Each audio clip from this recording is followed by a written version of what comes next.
All right, what's going on, everybody? I thought we should get caught up on the other big story that's been percolating now, which is the fact that, like, the entire western corridor of our country is a large raging inferno. And if you don't believe me, that picture there is what Northern California looks like when you're on a plane and you're flying above the cloud cover.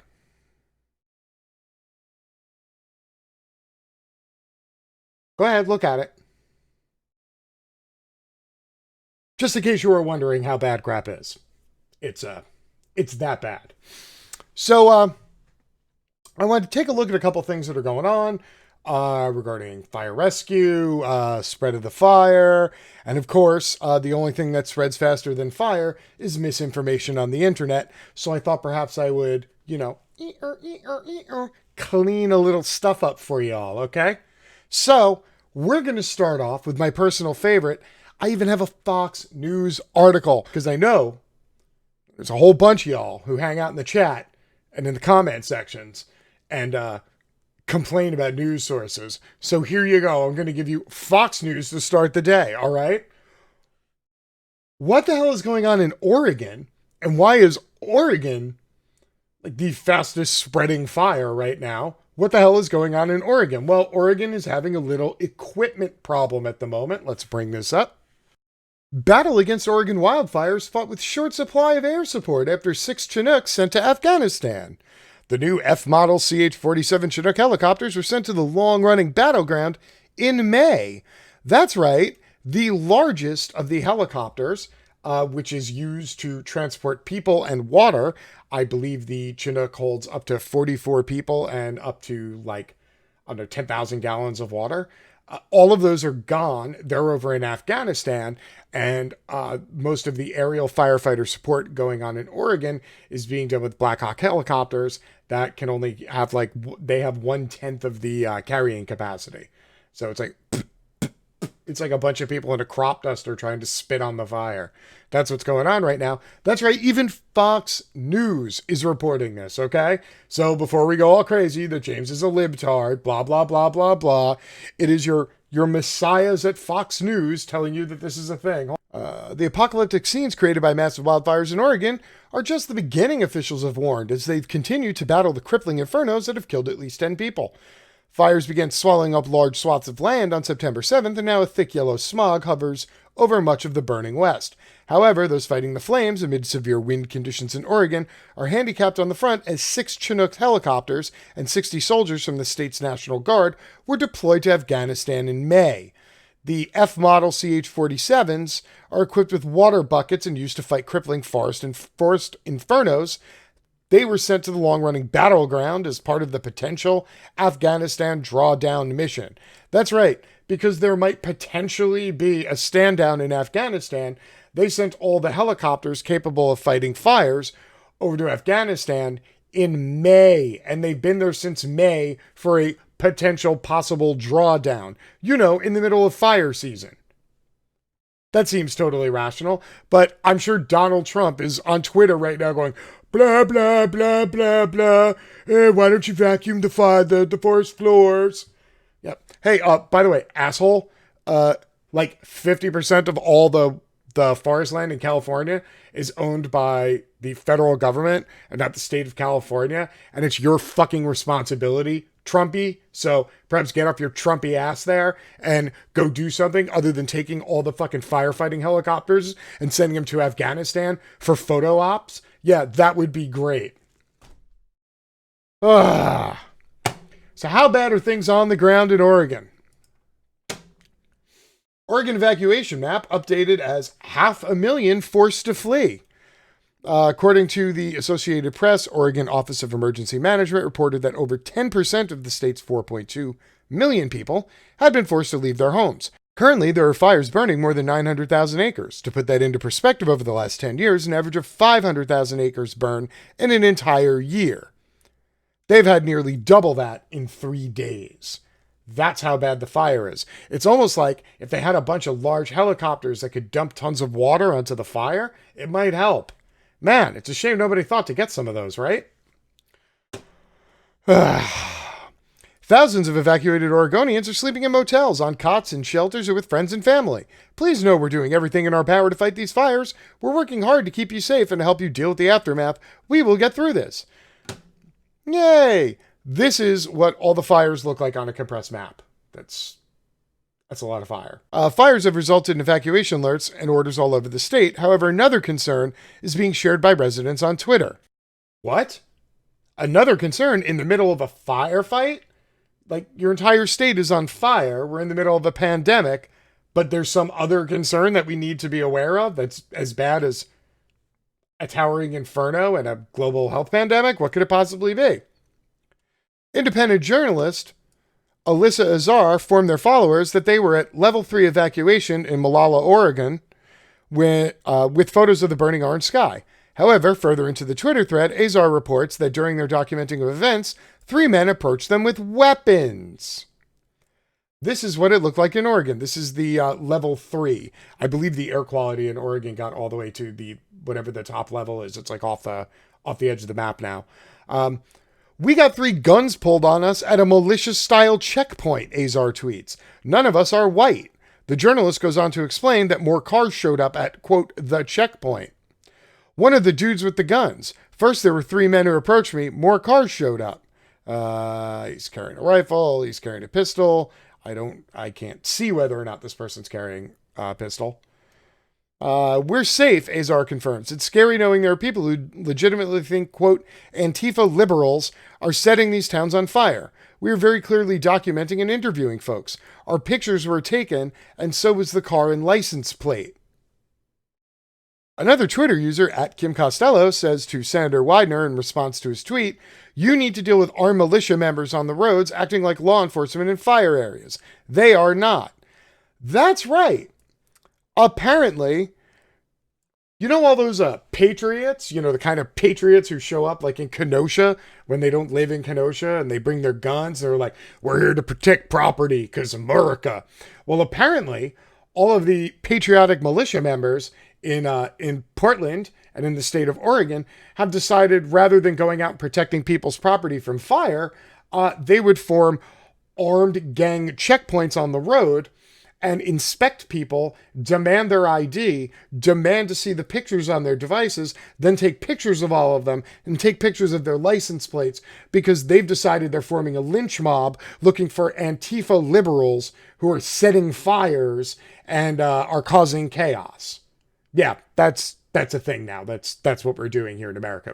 It's literally like fucking feudal England in the Dark Ages, and there's like bands of marauders, on roads waylaying travelers in the middle of a fucking fire.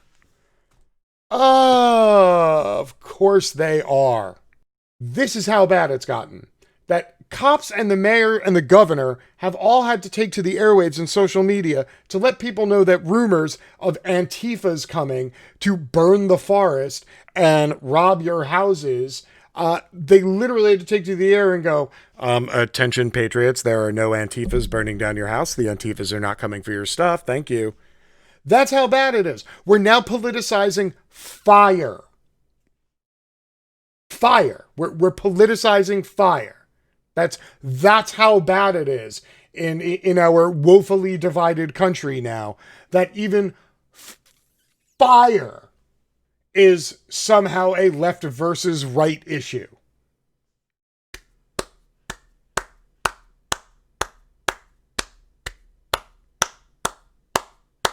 People in America, they're the reason why people in America are going to continue to die. Thanks, my fellow Americans, for being pieces of trash. Really appreciate you.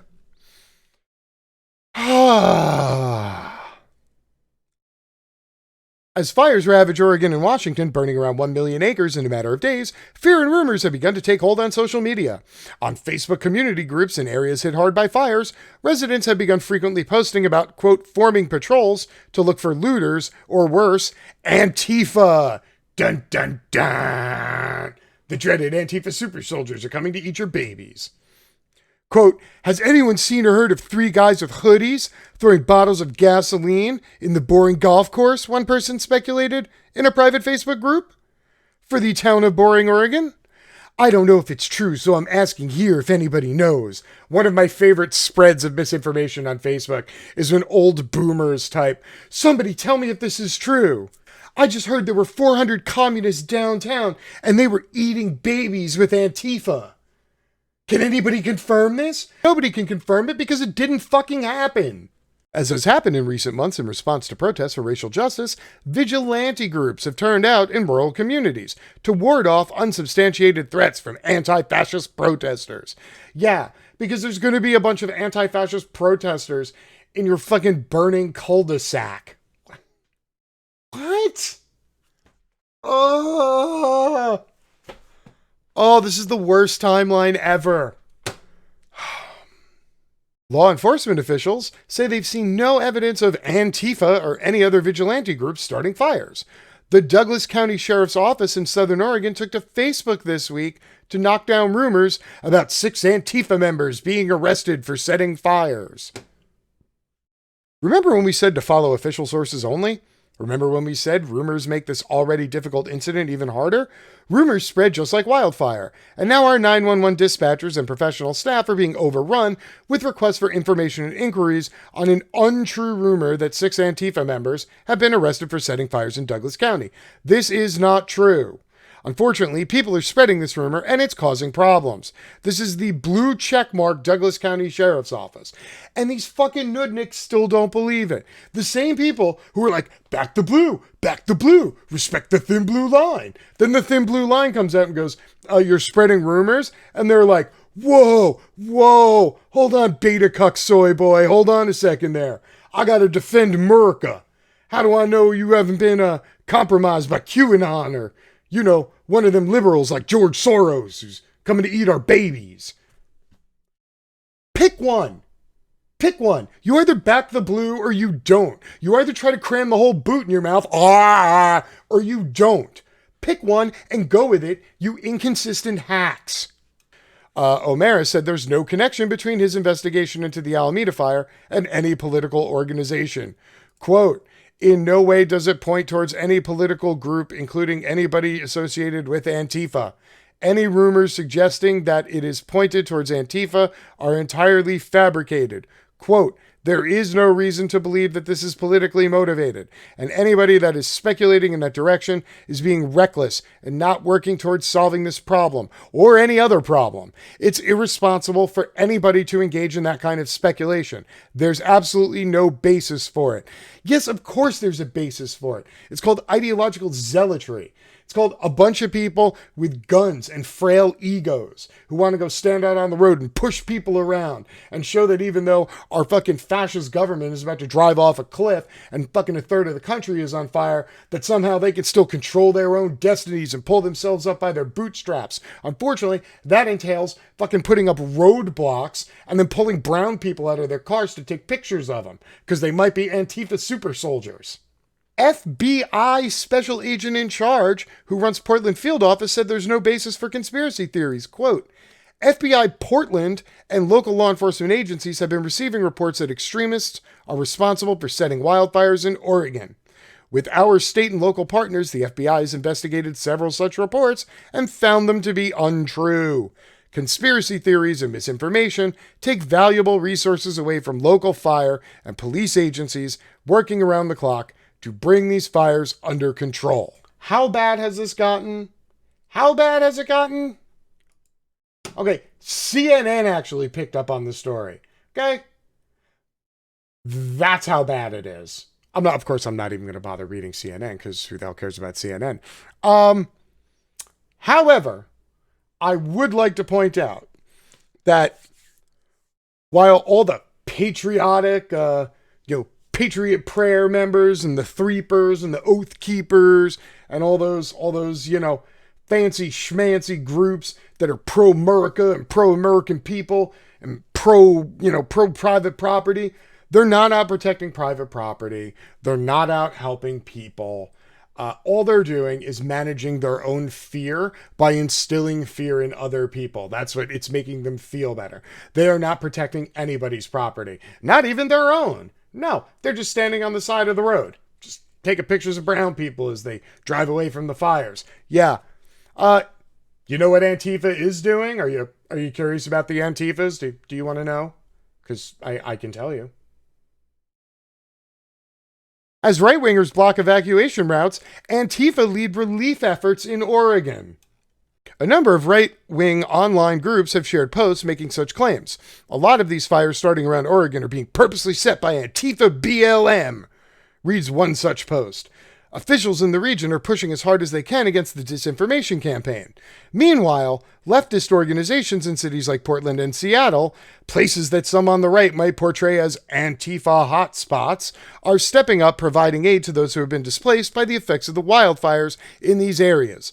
Images on social media demonstrate how these groups in Portland, which have set up mutual aid projects near a popular theater in the city, are handing out a number of items for those who may have lost their homes. Aid is coming in the forms of food, cooked meals, hygiene supplies, toys for kids, masks and other devices to prevent the spread of coronavirus, and even food for pets. Camping space at a nearby park, as well as medical and crisis support, is also being provided by these organizations. Mutual Aid Lloyd Theater. That's the theater in downtown Portland. So MALT is the acronym they're going with. If you see them on the internet, this is what they're doing. Unlike all the Patriots who are out there with their ARs, guarding roads to take pictures of brown people. Yeah, look what the Antifas are doing, okay? In case you were wondering what Antifa is doing right now, they've been in the movie theater parking lot at Lloyd Center delivering aid to displaced people and anyone else who needs it. Among many organizations taking part, Portland Equitable Workers Offering Community Support, also known as EWOCs, is providing updates multiple times a day on social media on ways in which people can get involved to help those displaced. For example, if you are feeling overwhelmed with despair, as I was earlier today, check out Portland EWOCs donation list and get down to MALT to help out. I just left, and while I'm still sad and angry, I'm also more hopeful for our city than I was before, and I was reminded of our strength. Look, they did what they've always done. Anti-fascists set up camps, set up mutual aid, and start getting aid to people. While the government sits around and twiddles its thumbs and tries to figure out if FEMA has any money or takes all your, fire-killing helicopters and sends them to Afghanistan, shit like that. This is what anti-fascists are doing. In spite of these efforts from progressive organizations, a number of people in these areas aren't convinced, holding fast to the false belief that groups like these are the Antifa boogeymen they were told about on social media, often with near-violent outcomes for those with no associations with Antifa at all. Just last week, a photojournalist named Nathan Howard was near Estacada, Oregon to document the wildfires in order to showcase how climate change has contributed to the crisis. While there, he was approached by a man who accused him of being an Antifa looter. Even after Howard explained he was a journalist, the man wouldn't relent. Soon after, Howard tried to drive away to avoid further confrontation, but the man followed him down the road in his own vehicle. Another vehicle, coming from the opposite direction, blocked him from driving onward, and then a man came out pointing an assault rifle at him. Only after a third vehicle came by to make sure nothing serious was happening did the men relent and allow Howard to drive away.